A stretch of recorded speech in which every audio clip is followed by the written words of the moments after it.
નમસ્કાર દર્શક મિત્રો, બીએન ન્યૂઝમાં આપનું સ્વાગત છે. આપ નિહાળી રહ્યા છો બીએન ન્યૂઝ ભરૂચ. નર્મદા ક્લિનટેક કંપનીના વર્કરોને વહારે આવ્યા આપના નેતા.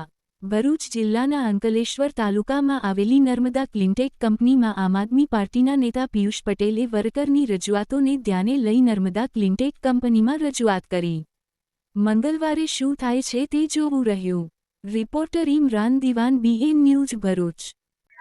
આજે અંકલેશ્વર તાલુકાની વિસ્તારમાં આવેલી નર્મદા ક્લિનટેક જે કંપની છે NCTL, એમાં અત્યારે ઊભા છે. આ તમામ મારી સાથે જે ભાઈઓ ઊભા છે, તમામ લોકો આ કંપનીની અંદર છેલ્લા 15-20 વર્ષથી આ કંપનીની સાથે એ લોકોનું પોતાનું યોગદાન આપી રહ્યા છે. કંપની દ્વારા એમનું શોષણ કરવામાં આવી રહ્યું છે.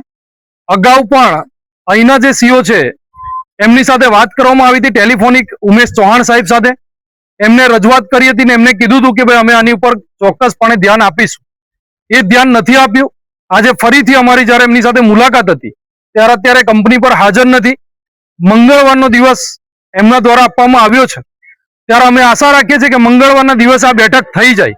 જો નહીં થાય તો આ તમામ જે ભાઈઓ છે, તમામ જે મારા વડીલો છે, એ લોકો સાથે જે અન્યાય થાય છે, એ અન્યાયની લડતની અંદર આમ આદમી પાર્ટીની જિલ્લાની ટીમ અને અંકલેશ્વરની ટીમ પણ એમની સાથે ખભેથી ખભો મુકાવીને આ લડતની અંદર ઊભી રહેશે. અત્યારે આ લોકોની રજૂઆત છે કે એ લોકો 15-20 વર્ષથી જ્યારે નોકરી કરે છે ત્યારે આજે પણ એ લોકોનું શોષણ થઈ રહ્યું છે. એ લોકોને આજે પણ કોન્ટ્રાક્ટ પદ્ધતિમાં ચલાવી રહ્યા છે. પરમેનન્ટ એ લોકોને કરવામાં નથી આવી રહ્યા.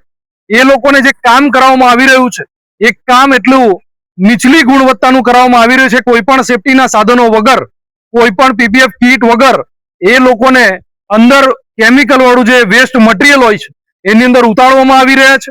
ત્યાં આગળ એ લોકોને કંપનીની અંદર કોઈ પણ એક્સિડેન્ટલ કંઈ પણ થાય છે તો એ લોકોની કોઈ પણ રજૂઆતો ધ્યાનમાં રાખવામાં નથી આવતી. પ્રાઇવેટ ખર્ચે એ લોકોએ, પોતાના ખર્ચે એ લોકોએ હોસ્પિટલના ખર્ચા ઉઠાવવા પડે છે.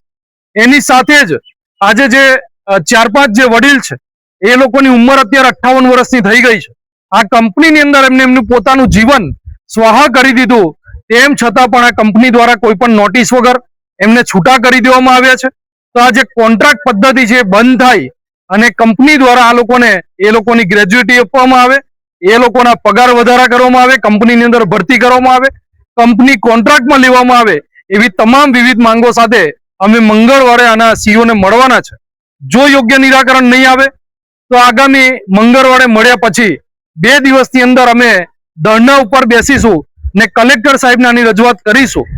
જ્યાં સુધી આ લોકોનું નિરાકરણ નહીં આવે ત્યાં સુધી અમારા ધરણા પણ ચાલુ રહેશે અને આ લોકોને ન્યાય અપાવીને જ આમ આદમી પાર્ટીની જિલ્લાની ટીમ એ લોકો સાથે ઊભી રહેશે ને ન્યાય અપાવીને જ પીછેહટ કરશે. ત્યાં સુધી અમે પીછેહટ નહીં કરીએ. आवाज दो, आवाज दो, आवाज दो, हमारी मांगे, हमारी मांगे, हमारी मांगे.